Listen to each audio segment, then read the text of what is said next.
Hello guys, welcome to comic mania. आज हम Spiderman की एक नई सीरीज शुरू करने वाले हैं जिसका नाम है स्पाइडरमैन बैक इन ब्लैक। इस कॉमिक में हमें सिविल वॉर के बाद के इवेंट्स के बारे में बताया गया है, क्योंकि सिविल वॉर के बाद में कैप्टन अमेरिका हार जाता है और उसके सारे टीम मेंबर्स अंडरग्राउंड हो जाते हैं।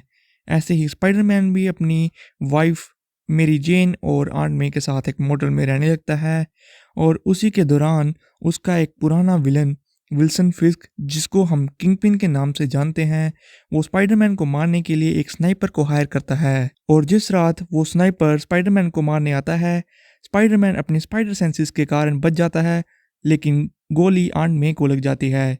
और अब आगे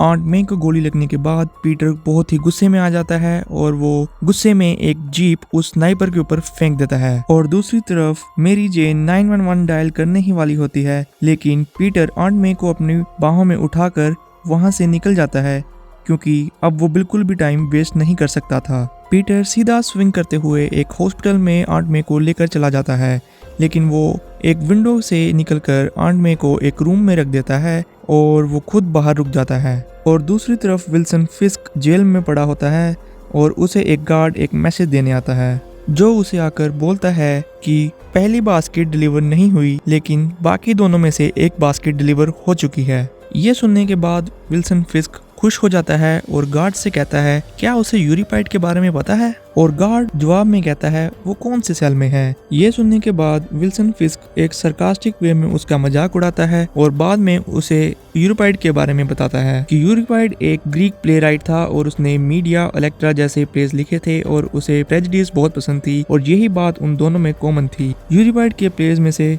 उसकी सबसे फेवरेट लाइन ये थी कि गॉड्स को जिसे डिस्ट्रॉय करना होता है वो सबसे पहले उसे पूरी तरह पागल कर देता है। ये सुनने के बाद वो गार्ड वहां से चला जाता है। और दूसरी तरफ शहर में पीटर आंट मे की कंडीशन जानने के लिए मैरी जेन से मिलता है और मैरी उसे बताती है कि आंट मे की कंडीशन बिल्कुल भी ठीक नहीं है और इस कंडीशन के लिए पीटर खुद को जिम्मेदार मानता है, लेकिन मैरी जेन उसे समझाती है कि इसमें उसका कोई भी दोष नहीं है। आंट मे को इलाज के लिए कॉन्टी मेमोरियल हॉस्पिटल में रखा गया था, जो कि बहुत ही महंगा हॉस्पिटल था और उन्हें मनी की सख्त जरूरत थी। पीटर ने अपने सारे अकाउंट खाली कर दिए थे, लेकिन इंश्योरेंस के मनी के बिना वो कुछ भी नहीं कर सकते थे और इंश्योरेंस के लिए उन्हें आंट मे की आइडेंटिटी बतानी पड़ती, जो कि वो नहीं बता सकते थे। और तभी पीटर मैरी जेन से कहता है कि उनका पुराना नाम मेरे लिए हम यूज कर सकते हैं और शायद एक बर्थ सर्टिफिकेट भी उनका हमें मिल जाएगा। और ये कहकर पीटर वहां से चला जाता है। पीटर उस क्राइम सीन पर पहुंच जाता है जहां पर उसने स्नाइपर पर जीप फेंकी थी।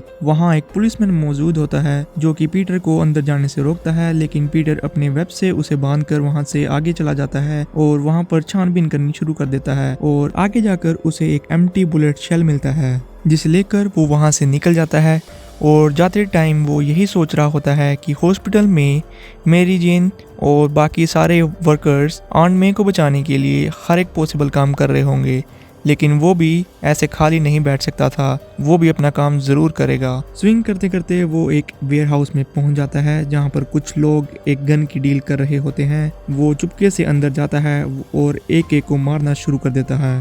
पीटर बहुत ज्यादा गुस्से में होता है और वो अपने सारे रूल रेगुलेशन भूलकर उनकी बहुत ज्यादा धुलाई करता है। कुछ लोगों की धुलाई करने के बाद वो एक आदमी से उस गन शेल के बारे में पूछता है, लेकिन वो कहता है कि उसे उसके बारे में कुछ भी नहीं पता। तो वो पीटर गुस्से में उसका हाथ तोड़ देता है, जैसे एक सूखी लकड़ी टूटती है। और तभी पीटर सोचता है कि उसका ये हाथ और घिनौने काम नहीं कर पाएगा। पीटर बहुत ही गुस्से में एक बार फिर उससे ये उसका जवाब पूछता है, लेकिन इस बार वो उसे बता देता है कि ये एक बहुत ही महंगी गन का बुलेट शेल है और ये बहुत ही कम डीलर्स के पास अवेलेबल होता है। और तभी पीटर उसे पूछता है कि किन लोगों के पास ये होगा, लेकिन रिप्लाई में वो कहता है कि वो उनका नाम नहीं बता सकता, क्योंकि अगर वो उनका नाम बताएगा तो वो बहुत ही मुश्किल में पड़ जाएगा। और तभी पीटर कहता है कि वो तो उसे तब मुश्किल में पहुंचाएंगे जब उन्हें पता लगेगा, लेकिन अगर उसे उसका जवाब नहीं मिला तो वो उसकी क्या हालत करेगा ये वो सोच भी नहीं सकता था। और दूसरी तरफ मेरी जेन आंट मे का पता लेने के लिए हॉस्पिटल में जाती है और उसे वहाँ आंट मे का ट्रीटमेंट करने वाला डॉक्टर मिल जाता है, जिससे वो आंट मे के बारे में पूछती है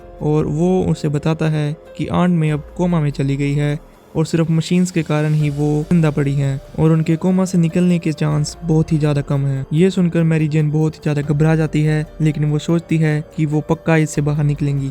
और दूसरी तरफ हम देखते हैं कि पीटर कुछ ढूंढता हुआ एक बिल्डिंग के ऊपर चढ़ जाता है और वो सोचता है कि उसने वो चीज यहाँ पर ही रखी थी, लेकिन वो उसे यूज नहीं करना चाहता था, लेकिन आज शायद उसे वो करना ही होगा। और तभी हम देखते हैं कि पीटर एक बार फिर से वेनम सूट पहन लेता है